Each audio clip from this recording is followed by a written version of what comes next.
Have you ever noticed how some places in horror stories feel too familiar? Like they were never fiction, just memories we've tried to forget? Because today, we're not just talking about a bridge. We're talking about a threshold, a place where childhood innocence walked in and something else walked out. The Kissing Bridge in Derry. It looks harmless, right? A place where kids laugh, where first love blooms, where summer sunlight hits the water just right. But the deeper you look into it, the more the wood starts to feel like it remembers screams.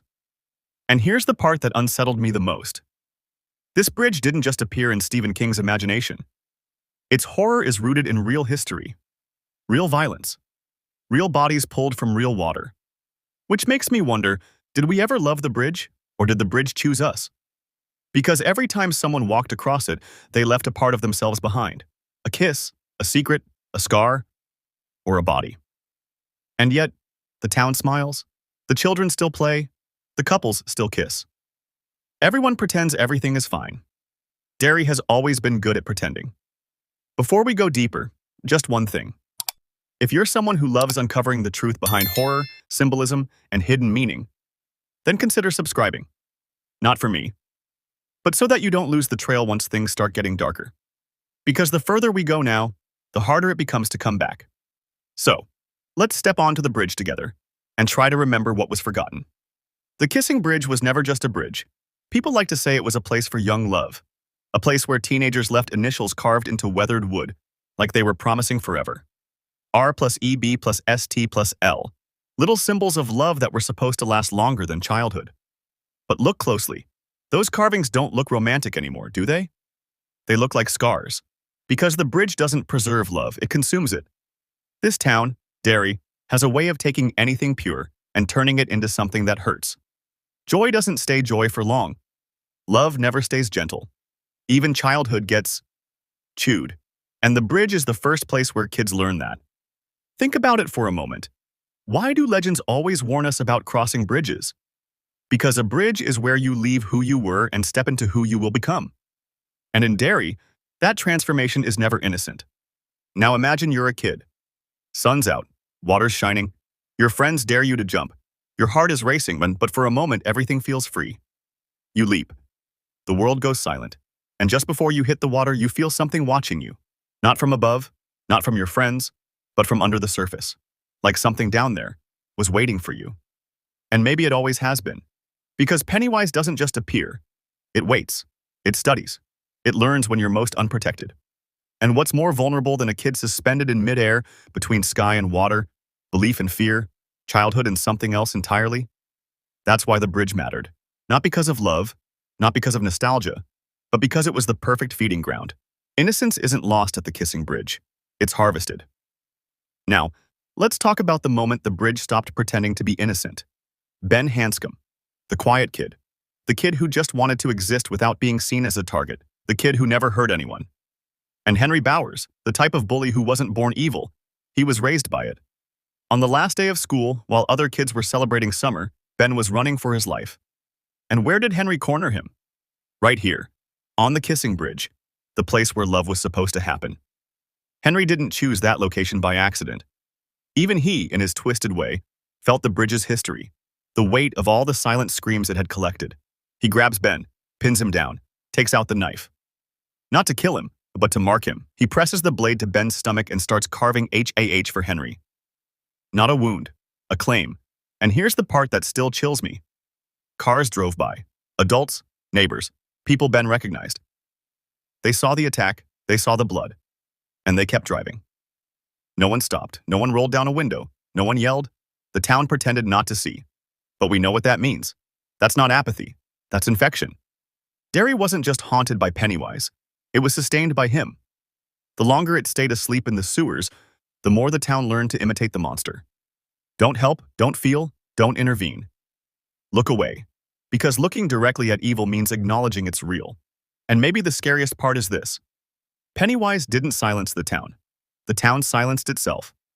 Ben escapes, tumbling over the rail, rolling down the embankment, bleeding, terrified, alone. And that fall leads him to something Pennywise didn't expect. The losers. His real family, his protection, his strength. Years pass. Generations change. But the bridge keeps waiting. Then comes the moment that rips Derry's mask clean off. Adrian Mellon, a real person, a real victim, a real life taken, not by Pennywise, but by human hate. And this is where everything becomes uncomfortable. Because this isn't horror movie scary. We have seen this happen in real life scary. Adrian and his boyfriend were just trying to live, to breathe, to exist in a town that has never known how to let people be different. They leave a festival, laughing, still holding on to that brief feeling of belonging. And then the voices start. Slurs, laughter, footsteps behind them. Hate, growing louder than the town's heartbeat. The attackers follow them to the Kissing Bridge. The same place where lovers carved initials now becomes a stage for cruelty. They beat Adrian, not because of who he hurt, but because of who he was. And then they throw him over the railing, into the water, where fear lives, where Pennywise waits. And here's the part that makes this scene impossible to forget. Adrian is still alive when he hits the water. He's gasping, struggling, fighting for one more breath. And Pennywise, the clown, the myth, the creature, doesn't come because he smelled fear. He comes because he smelled hate. That's the real horror. Pennywise doesn't create evil. He feeds on what humans already bring him. Hate is the beacon. Cruelty is the invitation. And the moment Adrian takes his last breath in the water, Derry wakes up. The cycle begins again. 27 years of death, suffering, disappearances, children gone without a trace. All because a town allowed hate to flow freely, as easily as the river beneath that bridge. And the world keeps spinning. The town moves on. Everyone pretends it didn't happen. Just like they always have. Just like they always will. Unless someone chooses to remember. Here's something people always misunderstand about IT. Pennywise isn't the only monster. The town of Derry is alive. Not physically, but in behavior. In history. In the way it forgets on purpose. Let's talk about the Kissing Bridge again. Because the bridge has been destroyed twice. First by lightning. Burned, charred, reduced to splinters, then rebuilt. Then years later, destroyed again by a flood. Washed away.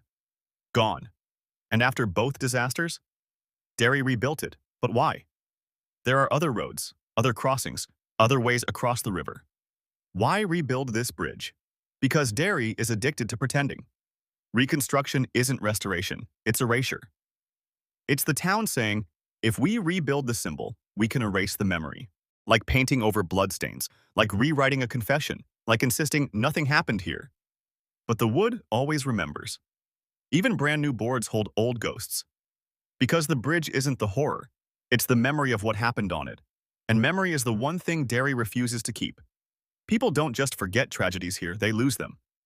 Like time folded itself neatly and hid the truth away. You ever wonder why no one leaves Derry? Not permanently, not fully. People leave, sure, but their minds stay stitched to the place. The losers only remembered what happened to them here after they came back. Distance doesn't free you, it just pauses the remembering. And that's the real danger of Derry. It makes horror feel normal. It makes trauma feel ordinary. It makes violence feel like weather, something you just live with. The Kissing Bridge stands because the town needs to pretend innocence still exists. It's a monument to the lie. A shrine to the idea that, no, nothing is wrong here. There is no monster. Nobody died. But we know better. The bridge is not a landmark. It is a graveyard. A graveyard of innocence, of secrets, of silence. And silence is Pennywise's favorite language.